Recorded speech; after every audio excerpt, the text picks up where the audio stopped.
The elevator to the basement wasn't working, so I took the stairs. It was 3:15 a.m., and I was just trying to retrieve medical supplies from storage.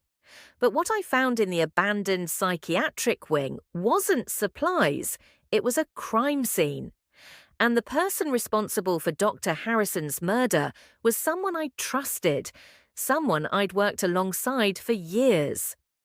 My name is Denise Carter, and I'm a senior black nurse at Metropolitan Hospital. For 8 years, I've walked these halls, cared for patients, and built relationships with colleagues I considered family. I thought I knew this place inside and out. I was wrong. The hospital I trusted had dark secrets hidden in its depths, and my discovery that night would expose a killer who'd been hiding in plain sight. This is the story of how a routine supply run turned into a nightmare that revealed the most shocking betrayal of my career. Metropolitan Hospital at 3 a.m.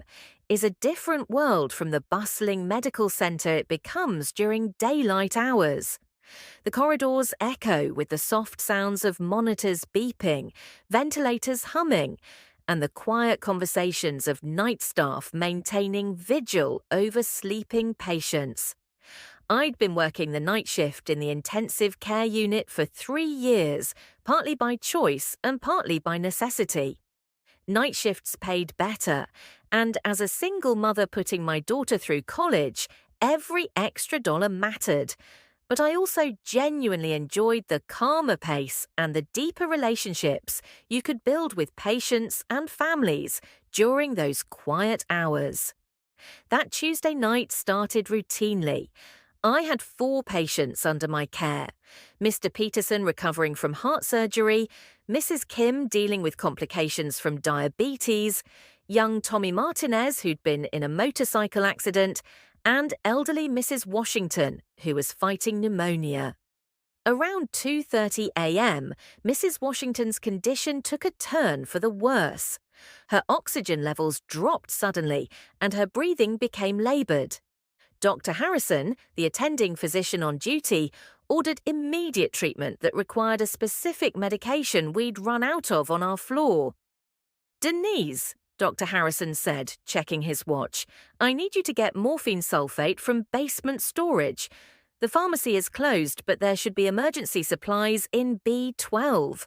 Dr. Michael Harrison was someone I'd worked with regularly over the past 2 years.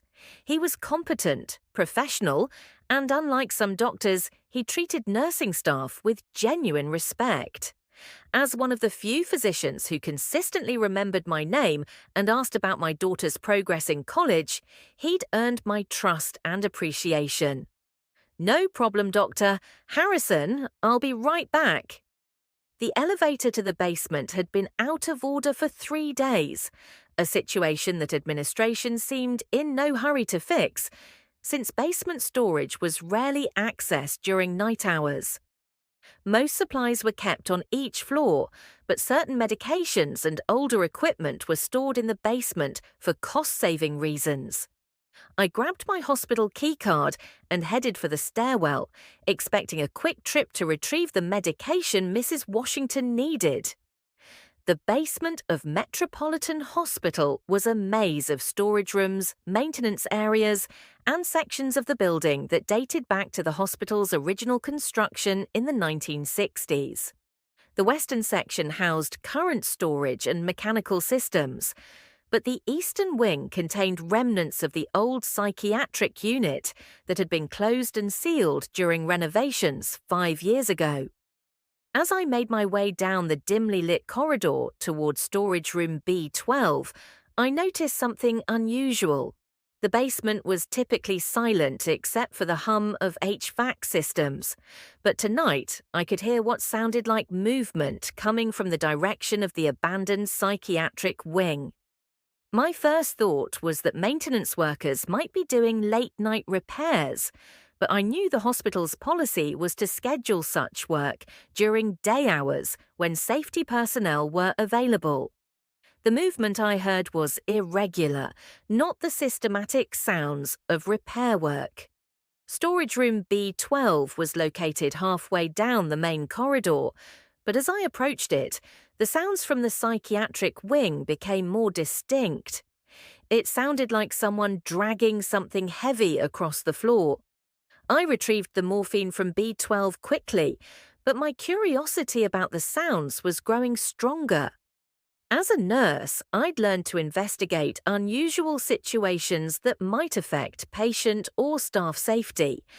And as someone who'd been in this hospital longer than most night staff, I felt a responsibility to ensure nothing dangerous was happening in areas that were supposed to be secured.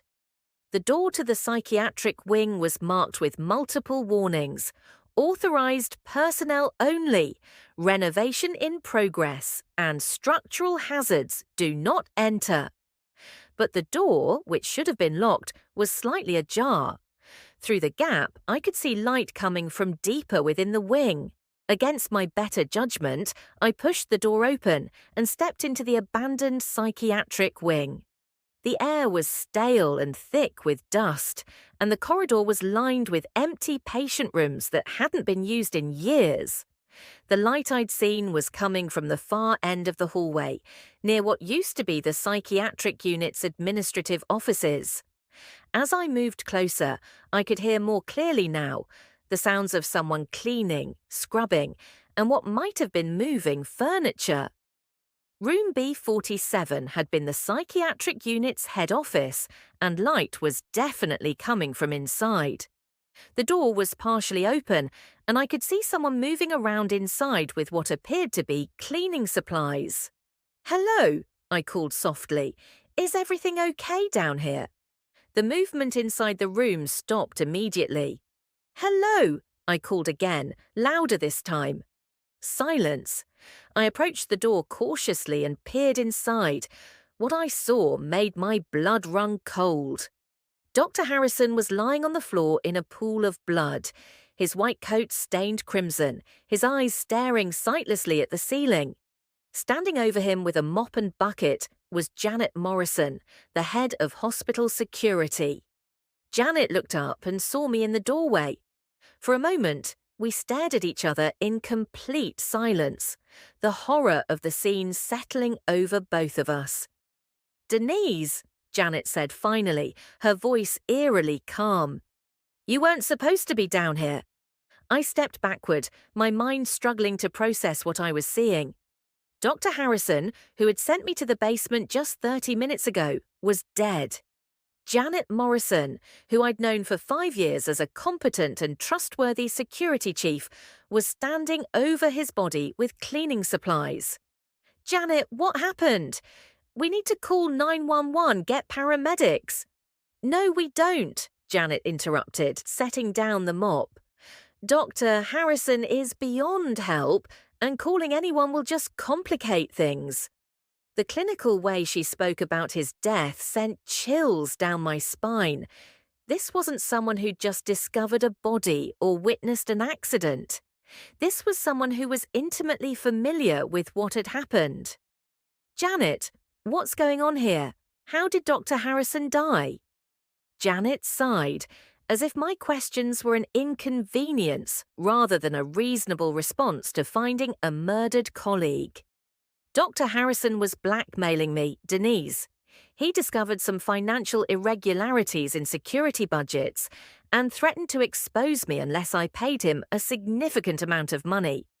"So you killed him?" I defended myself. "He threatened to destroy my career, my reputation, my family's financial security.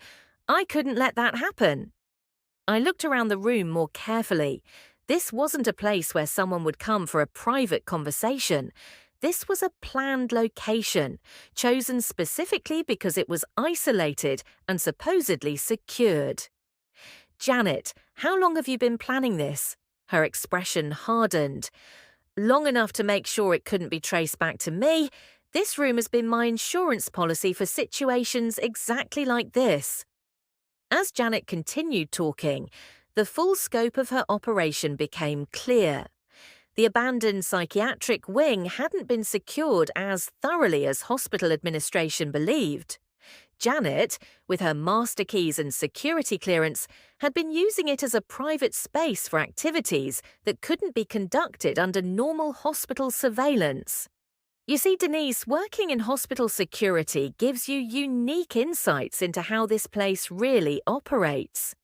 You learn about the corruption, the cover-ups, the people who abuse their positions for personal gain. And you decided to become judge and jury. I decided to protect myself and this hospital from people who would destroy it from within. Janet pulled out a second mop and began cleaning blood from the floor with practiced efficiency. Dr. Harrison wasn't the first person to discover my financial arrangements, and he won't be the last. The implications of her words hit me like a physical blow. There have been others. 3 others over the past 2 years, all people who threatened to expose my methods for maintaining hospital security, all people who left me no choice but to protect myself. I thought about recent disappearances and unexplained absences among hospital staff. Dr. Patricia Williams, the cardiologist who'd reportedly taken a sudden job offer in another state. Mark Chen, the financial auditor who'd supposedly transferred to a West Coast hospital. Sarah Rodriguez, the nurse administrator who'd allegedly moved to care for her sick mother. Janet, those people didn't disappear. You killed them. I eliminated threats to hospital security and my ability to do my job effectively. The cold, bureaucratic way she described murder was perhaps more terrifying than the killings themselves. Janet Morrison had convinced herself that she was protecting the hospital by murdering colleagues who discovered her embezzlement. Denise, you're a good nurse and a good person. I don't want to hurt you, but I can't let you leave here with this information. Janet moved between me and the door, blocking my exit. She was a large woman, former military police, with the kind of physical presence that had made her effective in hospital security. In a direct confrontation, I had no chance of overpowering her. Janet, Mrs. Washington needs her medication. People upstairs are expecting me back. If I don't return soon, they'll come looking for me. No, they won't. I'm going to radio upstairs that you had a family emergency and had to leave suddenly. It's happened before with night shift nurses. No one will question it until the morning shift arrives, and by then you'll have simply vanished like the others. Janet pulled out her radio and contacted the night supervisor. This is security. Nurse Carter received an emergency call about her daughter and had to leave immediately. She asked me to collect her belongings and inform her supervisor that she'll call in the morning about her schedule. The ease with which she created this fiction suggested she'd done it before. How many missing hospital employees had actually been victims of Janet Morrison's twisted sense of justice? What about Dr. Harrison? How are you going to explain his disappearance? Dr. Harrison will have received an attractive job offer from a hospital in another state. He'll have left suddenly to take advantage of an opportunity that couldn't wait. His replacement will be someone more cooperative. Janet had thought of everything. She'd created a system for eliminating threats and covering up their disappearances that had been operating successfully for years. Janet, you can't keep doing this. Eventually, someone will notice the pattern. I've been very careful about the pattern, Denise. I only eliminate people who pose direct threats to my operations, and I space the disappearances far enough apart that they don't attract attention. Janet reached into her jacket and pulled out a syringe filled with clear liquid. This will be quick and painless, Denise. Much more humane than what I had to do to Dr. Harrison. I realized that this was the moment when my survival instincts had to override my shock and fear. Janet Morrison had planned this encounter carefully, but she'd underestimated my determination to survive and my knowledge of the hospital's layout. Janet, before you do this, I need to know something. How did you get into financial trouble? What started all this? She paused, perhaps appreciating having someone to confess to after years of operating in isolation. My daughter's medical bills, leukemia treatment that insurance wouldn't fully cover. I started with small diversions from security budgets, just enough to pay for her care. And it escalated from there. It escalated when people started noticing. Dr. Williams questioned some budget allocations. Mark Chen found discrepancies in financial audits.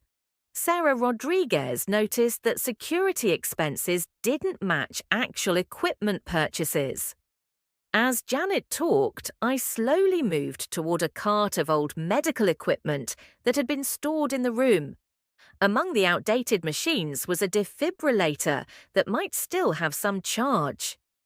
I understand why you started, Janet, but killing people isn't the answer. It was the only answer that protected my family. As Janet raised the syringe, I lunged for the defibrillator, managing to activate it and discharge the paddles in her direction.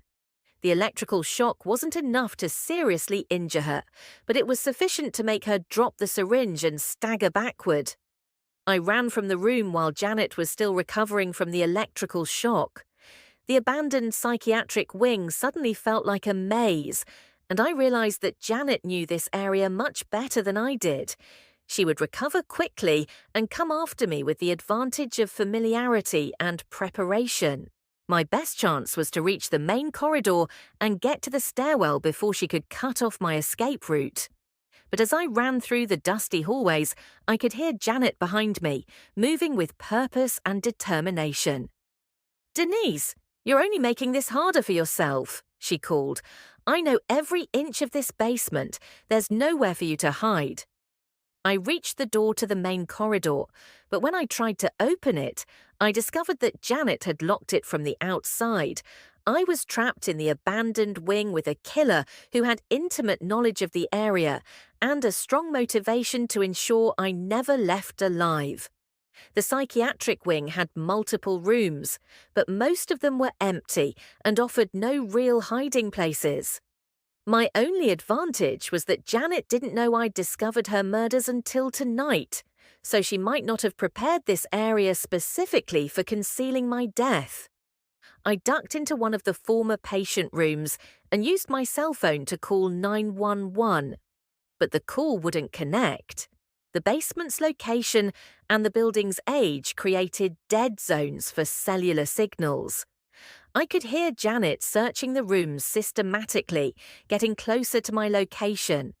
In a few minutes, she would find me, and I would become the fifth victim of her twisted sense of self-preservation. As I hid in the patient room, I noticed something that gave me an idea. The old psychiatric wing had been equipped with an intercom system that connected all patient rooms to a central monitoring station. If the system still had power, I might be able to contact someone upstairs. I found the intercom panel and pressed the call button. To my amazement, a voice answered immediately. "Security station, this is Officer Martinez." "Martinez, this is Denise Carter. I'm trapped in the basement psychiatric wing.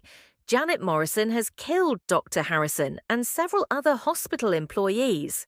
She's trying to kill me right now." There was silence on the other end. Then, "Nurse Carter, are you certain about what you're saying?" "I'm looking at Dr. Harrison's body right now. Janet has been embezzling money and killing people who discovered her crimes. Send police to the basement immediately." "I'm dispatching officers now. Can you stay on the line?"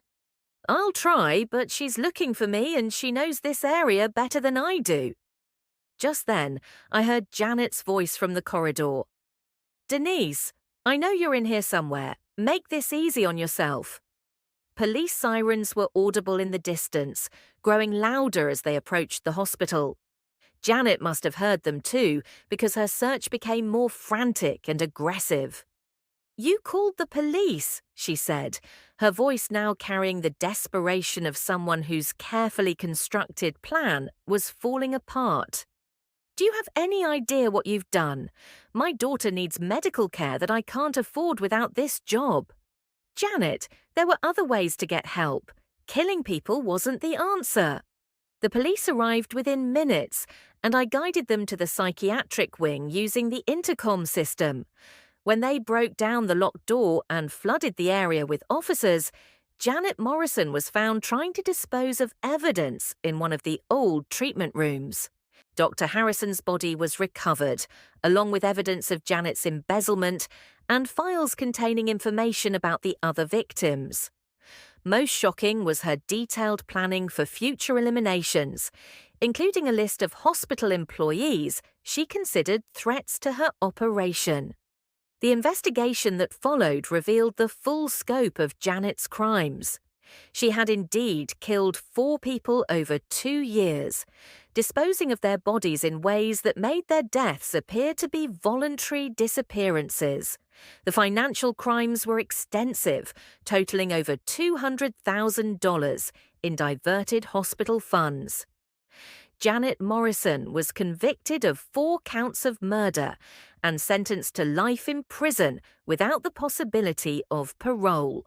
The financial crimes added additional decades to her sentence, ensuring she would never again have the opportunity to harm innocent people. The hospital implemented new security protocols and financial oversight procedures to prevent similar crimes in the future. The abandoned psychiatric wing was permanently sealed and is scheduled for demolition as part of the hospital's expansion plans. Mrs. Washington, the patient whose medical emergency had sent me to the basement, recovered fully from her pneumonia. When I told her that her need for medication had inadvertently led to solving a series of murders, she insisted that everything happens for a reason. "You saved more than just my life that night, honey," she told me. "You saved all the lives that woman would have taken in the future." I still work night shifts at Metropolitan Hospital, but the basement holds no secrets anymore. The hospital feels safer knowing that the person responsible for protecting us wasn't actually hunting us. Sometimes I think about how easily Janet's crimes could have continued indefinitely if Dr. Harrison hadn't discovered her embezzlement, if the elevator hadn't been broken, if I hadn't been curious about the sounds coming from the abandoned wing. But mostly I think about the colleagues we lost: Dr. Williams, Mark Chen, Sarah Rodriguez, and Dr. Harrison. People whose only crime was doing their jobs thoroughly and honestly. They deserved better than to become victims of someone's twisted rationalization for murder.